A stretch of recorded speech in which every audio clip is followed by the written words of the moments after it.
You're the holy and anointed one. We praise you, Lord, praise you. Praise it and exalted one, Holy Lamb of God. We praise you, we praise you.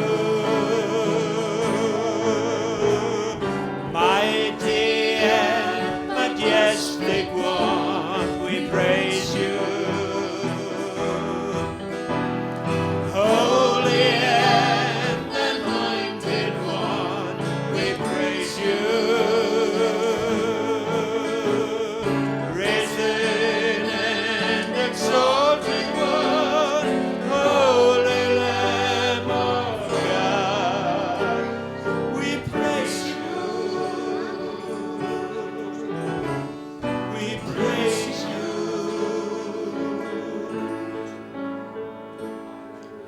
We praise you. We praise you. We praise you. We praise you. Praise you, Lord. Praise you. Praise you. Praise you. Hallelujah. Hallelujah.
bjóðum við Svann Ágúst velkominn. Gjörðu svo vel, Ágúst.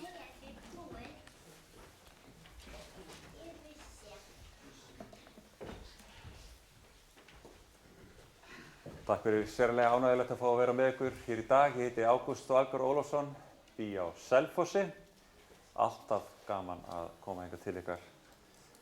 Ég var tvítugur þegar Kolbrún og ég fluttum inn í íbúð í Árbænum. Við vorum ekki gift þá, erum gift í dag. Þetta var fyrir Krist. Og með lítið sjónvarpstæki, það var ekki nema 4,5 tomma svarthvítt, sambytt við segulbandstæki.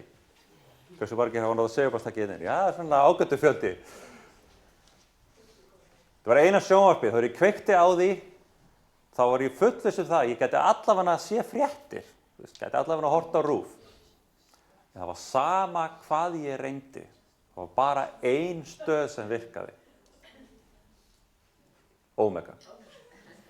Ekkert annað virkaði á þessu tæki.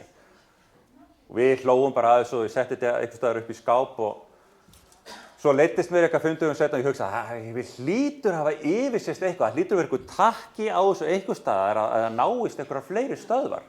Tækið aftur ofan á hillu. Sama hvað ég reyndi. Eina sem virkaði var Omega. Ég komst að því seinna að þetta ágæta tæki sem ég á ennþá upp í skáp, það nær bara á UHF sendingum. Og Omega var eina stöðin á Íslandi á þessum tíma sem notaði þannig sendi, allir aðrir notuðu VHF. Þannig að þetta tæki gat bara náð Omega. Og ég hef alltaf haft gaman af fólki sem kann að koma fyrir þessu orði. Þegar ég var í menntaskóla hafði ég dæmt ræðukeppnir og farið á svona ræðunámskeið. Og mikið af þessu fólki sem ég sá á Omega kom vel fyrir þessu orði og ég fór svona að kíkja á þetta öðru hverju. Og það sem þið sögðu fór í svona eitthvað úrvinnslu í huga mínum. Og ég man sérstaklega eftir einni svona hugsanalínu sem hafði mikil áhrif á líf mitt og ég hugsaði þessu svo, ef ég ætla að hugsa þessi mál, þá verði ég að byrja á því að leggja til grundvallar að vera heiðarlegur við sjálfan mig og einlægur og gagnsær. Af því að ef þú ætlar að hugsa spurningar eins og hvort að Guð sé til og annað þess að þá virkar það ekki ef þú ætlar að plata sjálfa þig. Þú verður að leggja til grundvallar að vera algjörlega heiðarlegur, horfast á augu sjálfa þig eftir bestu getu og gagnsær. Þannig ég byrjaði á að leggja það niður sem hornstein. Svo spurði ég grundvallarspurningar eins og, er Guð til eða ekki? Og ég horfði á fjöllin, ég horfði á trén, ég horfði á blómin, ég horfði á köttin okkar og alls konar hluti sem ég sjá allt í kringum okkur. Og hvert sem ég leit, þá sá ég, sérstaklega í lífinu sem allt í kringum okkur, þá sé ég hönnun. Ég sé hugsun og nákvæmni. Og það bendir á hönnuð ef ég sé hönnun. Og jú, menn hafa reynt að útskýra þetta öðruvísi, en fyrir mér á þessum tíma, tvítugur ungur maður, fannst mér það mun langsóttara að allt þetta sem ég sé í kringum að vera í röð eða afleiðing einhvers tilvinnunarkennds ferlis yfir x langan tíma mótað af efni, orku og náttúrulögmálum. Ég fannst það þurfa stærra stökk til þess heldur en að þetta benti á hönnuð sem fannst það eðlilegast í því samhengi. Hvað þá núna þegar ég rannsaka þetta betur og svo tölvunarfræðingur skil að hver einasta lífvera safn af stafrænum upplýsingum raðað í nákvæmlega rétta röð inn í erfðamenginu okkar. Gríðarlega löng setning inn í okkur sem engin tilviljun. Þannig að ég get ekki sannað þetta, hugsaði ég með sjálfum mér, en það líklegra en ekki að Guð sé til. Þá kom spurning númer 2. Hver þessi Guð? Sem dæmi, hann góður eða hann slæmur? Og aftur þegar ég horfði í kringum mig, þá sé ég fegurð. Ég sé fegurð í sólarupprássinni, ég sé fegurð í blóminu, ég sé fegurð í fjöllunum, ég sé fegurð, meira segja kettinum mínum. Ég sé fegurð út allt. Og fegurð, allavega finnst mér að liggja mjög beint við að fegurð bendi á gæsku. fegur bendir á góðvild. Það er mjög langsótt, að minnstakosti, að slæmur Guð búið til fallega hluti. Það er eitthvað skrítið við það. Þannig að við liggur mjög eðlilega við hugsun okkar að fegur benda á gæsku. En þarna kom svo heiðarleikinn og gagnsæið aftur inn að ég fór að hugsa mitt eigið líf og þegar ég var alveg heiðarlegur við sjálfan mig. Og það er mjög erfitt að vera fullkomlega heiðarlegur við sjálfan sig af því að við höfum sífellda tilhneigingu til þess að fegra okkur sjálf og annað eftir því. Allavega geri ég það, þið gerir kannski ekki en ég geri það. Og ég var alveg heiðarlegur við sjálfan mig á þessum tíma, þá horfðist ég í augu við það að þegar ég sá þessa fegur allt í kringum mig, að ég sjálfur, Ágúst, 20 strákurinn, var stundum að valda skaða í kringum mig. Ég var persónulega ábyrgur fyrir því að valda skaða og skemma þetta fallega og góða sem ég var að draga það ályktun að Guð hefði búið til. Ég var að meiða kærustuna mína í orðum eða verki. Ég sagði ekki satt frá. Ég gekk illa og svo framvegis og svo framvegis. Og þegar ég áttaði mig á því að hugsaði, já, ég er að valda svona miklum skaða, þá eru 50 manns að valda svona miklum skaða og milljón manns eru að valda svona miklum skaða og heilu þjóðfélögin, ef þú margfaldar það upp, eru að valda gríðarlegum skaða. Af því að ef ég er svona og ég sé þennan skaða og þessa brotnu veröld allt í kringum mig, að þá er það sannarlega þannig að mest af þessu er á ábyrgð okkar mannanna. Og þarna strax er ég farin að velta fyrir mér að útskýra allt þetta brotna sem við sjáum allt í kringum okkur. Og áttum að því að ég persónulega, ef ég ætla að gera eitthvað í þessum brotna heimi, þá verði ég að byrja akkurat hér. Ég get ekki verið að benda á manneskjuna sem býr við hliðina á mér eða manneskju í heimi og horfast ekki í augu við sjálfan mig og með þann skaða sem ég sjálfur. Það vinnan verður að byrja hér. Þannig að Guð er til og hann er góður. Þá kom spurning númer 3. Eða ályktun númer 3. Fyrst að Guð er þarna og hann er góður, þá hlýtur hann að hafa einhverja leið þannig að ég með mitt einlega hjarta geti tengst honum. Guð sem er slæmur, hann myndi kannski gera svona og bara skera sig algjörlega af frá okkur. Og ef að Guð velur að loka sig inni þannig að ég hafi enga leið til þess að tengjast honum, þá náttúrulega á ég ekki nokkurn möguleika, því að hann er Guð og ég er maður. Ef að hann vill ekki tengjast mér, þá er bara mál lokið. En það er ekki það sem ég myndi búast við af góðum Guði. Og í spurningu númer 2 var ég búinn að komast að því að Guð væri sennilega góður, þannig að fyrst hann er góður, þá hefur hann einhverja leið fyrir mig til þess að tengjast honum. Eða hann réttir mér höndina og býður mér að koma til sín, en hann neyðir mig ekki. Hann býður mér þetta val, án þess að neyða mig. Gefur mér frelsi til að velja. Og það leiddi mig svo að 4. og seinustu niðurstöðu minni. Og það, ég horfði á Biblíuna sem ég hafði reynt að lesa, nördi sem ég var og það hefði ekki gengið. Ég horfði á þessa bók sem ég vissi ekki mikið um.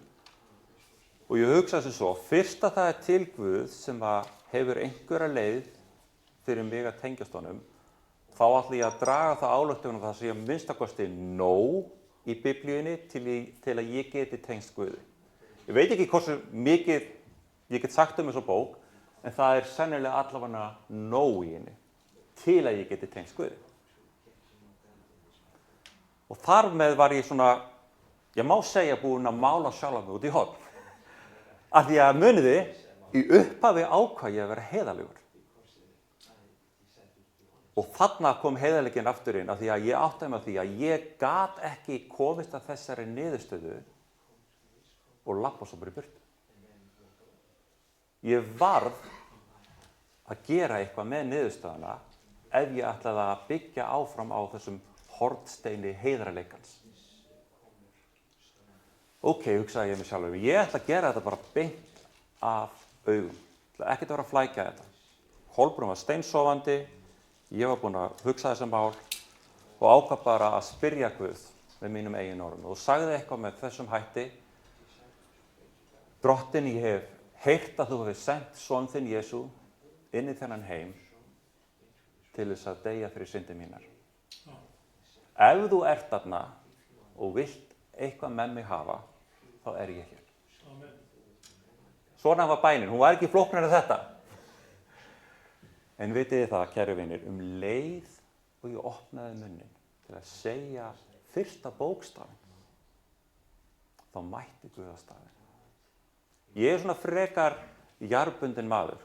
Kona mín óskaði stundum að ég sýndi svona meiri viðbrögð og meiri tilfinningar við ýmsu því sem er að gerast. Ég er svona nokkuð svona jafn maður. En þarna upplifði ég mjög sterkar tilfinningar. Drottinn úthelti kærleika sínum yfir mig. Þess að ég var þarna einn að leita hans. Ég hugsaði, Guð er að faðma mig að sér. Og hann úthelti kærleika sínum yfir mig og ég upplifði kærleika Guðs mjög sterk. Og svo byrjaði ég ganga í ævintýri sem er ennþá að opnast og leiðast. En þarna átti ég mína stund þar sem að ég gafst Jesú. Og svo hef ég fengist og tekist á og gert alls konar hluti, verið virkur í þjónustu. En í vaxandi mæli hef ég svona dregist að því sem við getum kallað boðunarstarf eða trúboð eða kristniboð.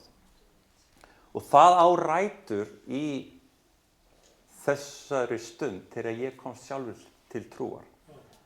Og ég hef alltaf haft áhuga á því að við getum sett kristna trú fram með þeim hætti að ungt fólk geti skilið og meðtekið það og tekið afstöðu til þess. Í dag vil ég meina að flest ungt fólk á Íslandi hafi lítið af þessu tækifæri. Það hefur kannski heyrt einhverjar sögusagnir en að það hafi heyrt sannindin það að það sé til Guð og sannindin fagnarerindið sett fram þannig að þau geti skilið það, meðtekið það og tekið afstöðu til þess með orðfæri, framsetningu og tungumáli sem þau geta skilið og meðtekið, það er ekki mikið af því. Og það þýðir að þau hafi ekki heyrt. Og eins og Páll segir í 10. kafla Rómarbréfsins, ef þau hafi ekki heyrt, hvernig geta þau þá trúað? Við vitum í rauninni ekki svo mikið hversu mikil uppskerið er þarna úti nema þau fái tækifæri til þess að heyra. Þarna var ég 20 og fékk þetta tækifæri og það breytti lífið mínu. Seinustu ár hef ég svona síðan 2021 hef ég mest verið að vinna í Evrópu með fullu starfi sem tölvunarfræðingur og þar hef ég verið að vinna með samtökum sem heita Every Nation og við höfum verið að vinna að því að sjá fleiri trúboða í fullu starfi í Evrópu. Af þeirri einföldu ástæðu og við höfum komist að því að ef að þú ert með einstakling sem getur notað að minnsta kosti 60% af tíma sínum eða meira í trúboð, þá einfaldlega kemst fólk til trúar. Furðulegt að ef einhver getur einbeitt sér að trúboði í sinni borg, í sínu hverfi, í sínu landi, hugsað hvernig virkar fagnaðarerindið sem lykill inn í þetta samfélag, fundið út úr því að þá einfaldlega kemst fólk til trúar. Því fleiri trúboðar, því meira fólki sem kemst til trúar.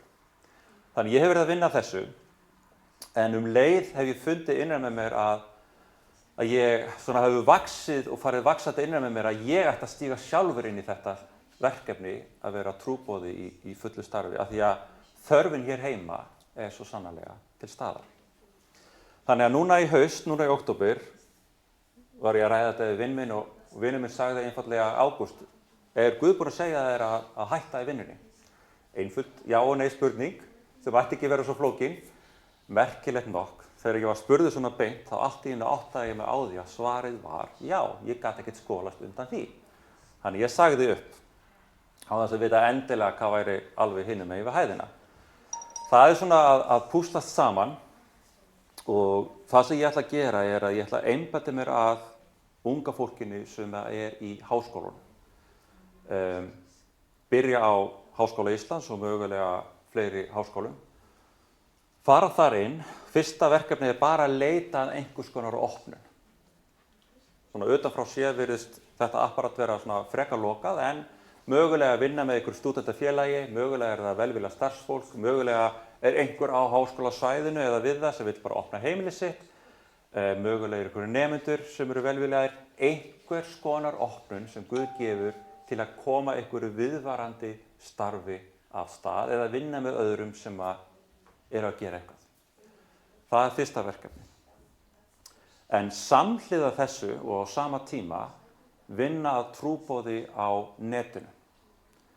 Samfélagsmiðlar, vefsíður og hvaða eina annað sem hægt að gera til að koma fagnarinitinu út í skjáina fyrir framan ungt fólk í dag. Sjálfur, eins og ég var að segja ykkur, ég afurð þess að hafa séð og fengið tækifæri til að heyra fagnarinitið í þessu pína litla 4,5 tómu svarthvíta sjónvarpi. Það var allt sem þurfti. Það kannski svipaða flatamúli eins og farsímarnir í dag.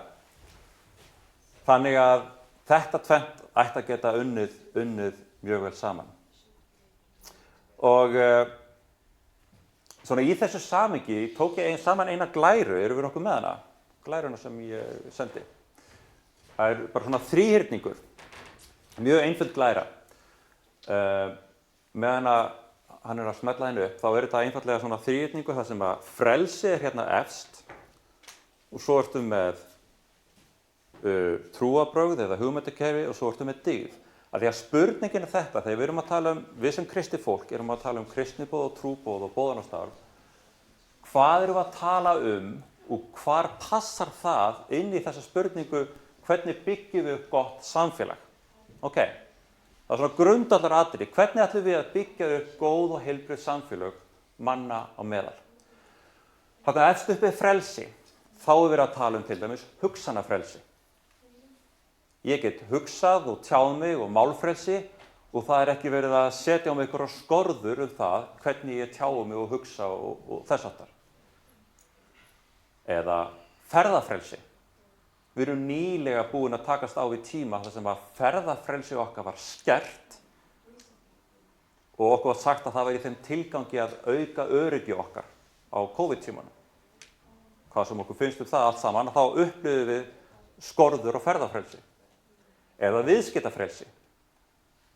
Að ég geti það er til dæmis bannað á Íslandi ef ég ætlaði að fara hérna til einhvers bónda og kaupa mjólk beint úr tankinum hjá honum, það er bannað með lögum. Okay? Viðskiptafrelsi. Frelsi í öllum þessum grundvallaratriðum er það sem er hérna efst uppi. Okay. Og hugmyndin er svo að þetta sé forsenda þess að geta byggt upp gott samfélag á manna milli og þetta sjáum við endurspeglast í ritningunni. Við komum betur á því síðar. Þarna hægra megin sjáum við svo trúarbrögð eða hugmyndafræði. Þetta eru stóru hugmyndirnar sem ég og þú notum til þess að skilja heiminn í kringum okkur. Og hvað er að vera manneskja og okkur sjálf í samhengi við heiminn. Þetta eru hugmyndir eins og hvaðan kem ég? Hver er ég? Hvert er ég að fara? Er tilgangur? Er virði? Hvernig svara ég siðferðisspurningum rétt og rangt? Og svo framvegis, og svo framvegis, og svo framvegis. Og þessar stóru hugmyndir allir eru með þar, hérna undirliggjandi, hvort sem þeir hafa orðað það eða ekki. Og það móta líf okkar og móta gjörðir okkar. Þú þarft ekki að fara lengra aftur í tíman heldur en bara til dæmis til seinni heimsstyrjaldarinnar þegar heil þjóð í Evrópu byrjaði að trúa því að styrkleiki skilgreindi siðferði. Ef ég er sterkur þá bara skilgreini ég hvað er rétt og rangt. Right is might, eða might is right. Og þeir stóðu því að til dæmis að útrýma gyðingum. Og þú sér hvernig það að þegar stórar hugmyndir eru framkvæmdar, það hefur svona áhrif bara eins og steini kastaði vatn langt inn í útfyrir og inn í framtíðina. Og þetta er grundvallaratriði í samfélagi okkar manna á hvaða hugmyndum ætlum við að byggja. Og þarna vinstra megin sérðu svo dygð. Dygð er orð sem við notum ekkert mikið í dag, er það? Mjög sjaldan nota. Kannski ættum við að nota það meira. Hvað þýðir dyggð? Dyggð að ég geri það sem rétt þegar það auðveldara að gera það ranga. Það dyggð. Dyggð líka að ég geri það rétta þegar enginn sér til, af eigin hvötum. Dyggð að það eitthvað hérna inn í mér, af eigin hvötum, sem leitast við að gera það sem rétt. Og allt þetta á þessari mynd, frelsið, trúarbrögðin og dyggðin, verkar allt saman og hefur áhrif sem dæmi. Því meiri dyggð sem þú ert með í samfélagi manna, því minna af reglum og lögum og regluverki og lögreglumönnum þarftu að hafa til þess að kíkja hún í hálsmánið af fólkinu, af því að ef þú hefur dyggð, þá bara fólk að gera það sem rétt, ekki satt.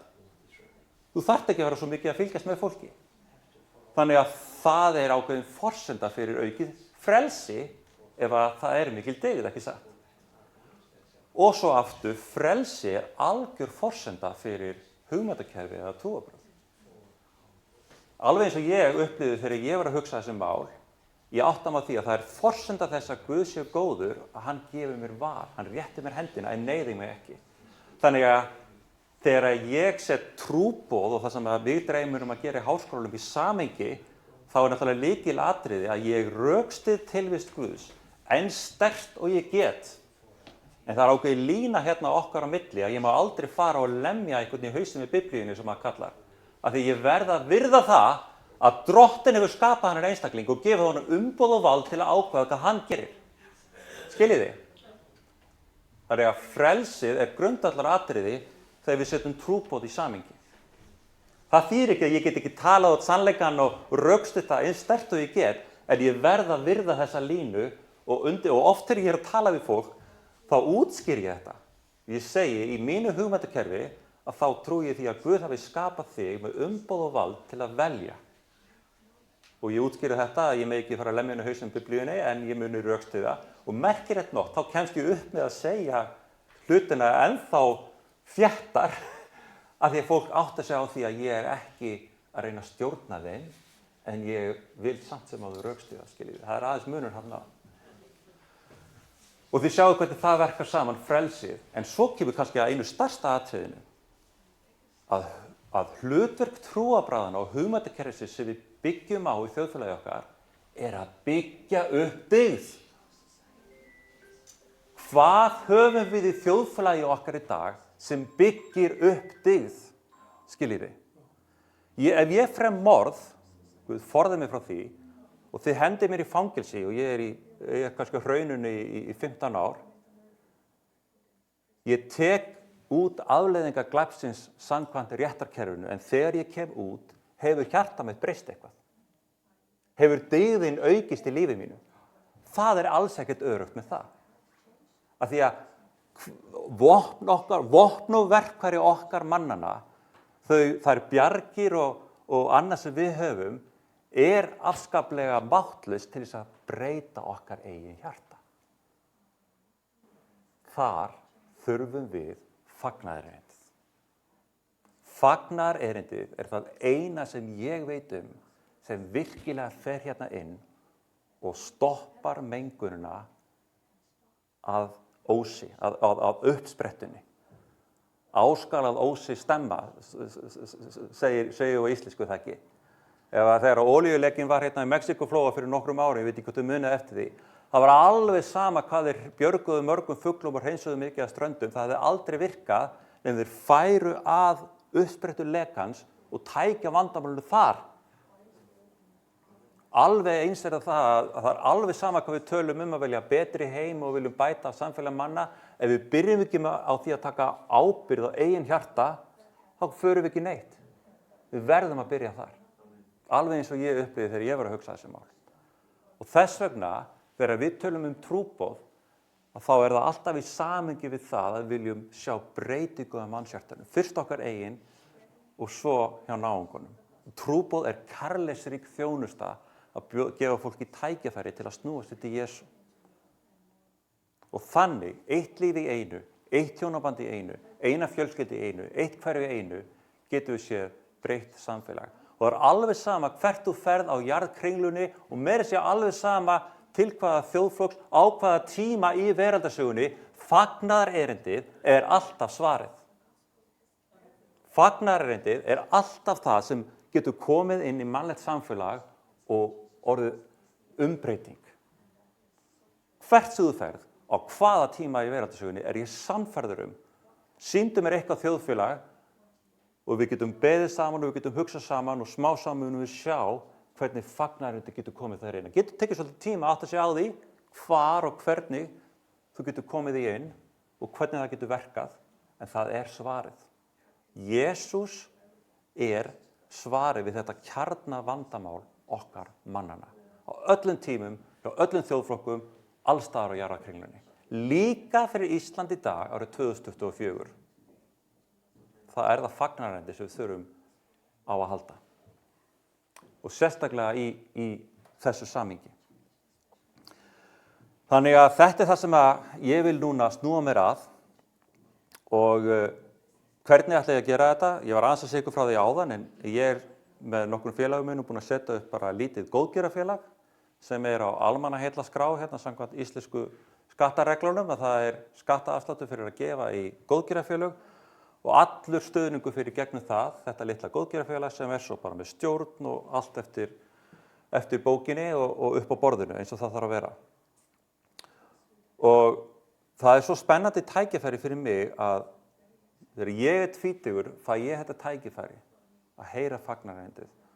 Og núna, 30 árum seinna, ég er 50 ára næsta ári, ég veit ég trúið ekki, en það er samt þannig, að þá fæ ég tækifæri eins og til að loka hringnum. Koma tilbaka og gefa öðrum tvítugum þetta sama tækifæri sem ég fékk. Í dag er það allt og auðvelt fyrir ungt fólk að snúa sig frá Guði því að það fær ekki að þekkja staðreyndirnar, það fær ekki að vita söguna, það fær ekki að heyra hversu magnaður og kærleiksríkur Guð er.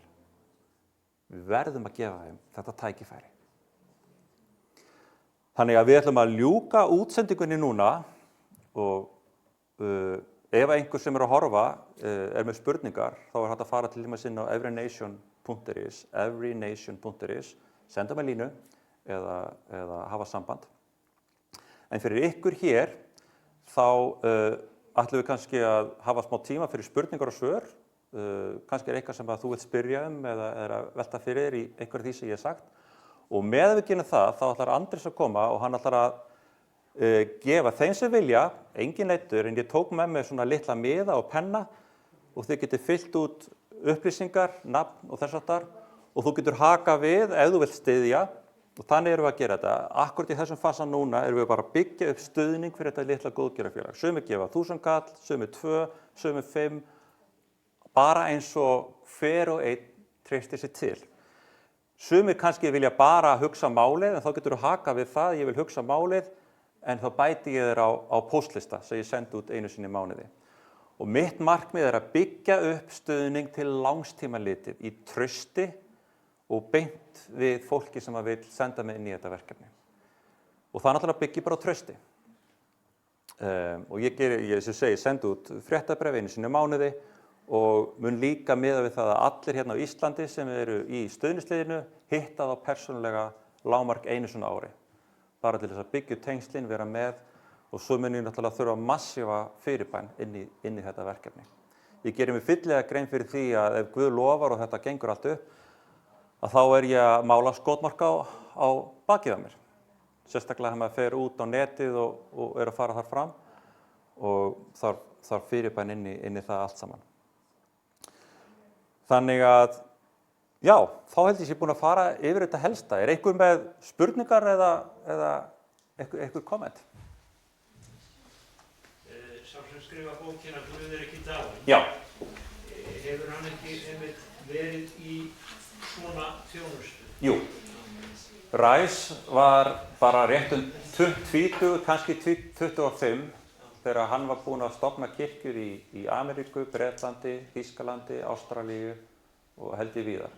Hann fór inn í háskóluna, byrjaði bara að tala við krakkana og þegar hann var kannski búinn að vera þar í 2, 3, 4, 5, 6 vikur þá komið svolítið hópur af krökkum, stofnaði kirkju, fór svo í næsta skóla. Þannig var hann með það. Og í dag hann að fara inn með Guðriki dáin fyrirlesturinn, núna mikið í Ameríku. Þá koma kannski 200 krakkar, 300 krakkar, 400 krakkar, 500 krakkar. Fer inn í háskólana og þeir bara í Ameríku þá bara getur við unnið með einhverjum stúdentafélagi. Stúdentafélagi bóka fyrirlestrarsal, segja krökkunum frá fyrirlestrunum með nota samfélagsmiðla, nota plaggöt og nota dreifimiða. Einhverjir eru 100 krakka mæta, hann er með þennan fyrirlestur, Guðriki dáin, þar sem hann fer yfir 4 kjarnaatriði til að rökstæða tilvist Guðs, predika fagnaðarerindið, gefið bók og hans aðalmarkmið reyndar að pikka út leiðtoga, krakka sem að koma svo í þjálfun til þess að byggja trúboða innan háskólan sem geta sagt svo öðrum nemendum frá. Og það alltaf langt best þegar nemendur segja öðrum nemendum frá. Þannig að hann bara ennþá í dag í fullu á þessu. Félög, væri þau ekki góð opnun fyrir svo? Jú, eins og ég nefndi áðan, mögulega get ég unnið með einhverju nemendafélagi og eins og KSF, ég reytir alltaf að rugla saman KSS og KSF, en Kristið stúdentafélag, þau hafa til dæmis leyfi til þess að bóka kennslustofu á háskólasvæðinu. Ég hef gert það með þeim og algjörlega opinn fyrir því að gera það. Hins vegar minni mig að það séu svona skilir að þau geta gert það bara einu sinni í mánuði. Sem dæmi. Og það náttúrulega ekki nóg eða það ætlar að gera eitthvað svona viðvarandi. Þess vegna vil ég líka samhliða gera hluti á netinu af því að þetta tvennt vil ég meina geti unnið saman. Þannig, ja. En svo það líka oft þannig í þessu samhengi heiti Kitty að leið og einhver tekur skrefið og segir ég ætla að gera þetta með Guðs hjálp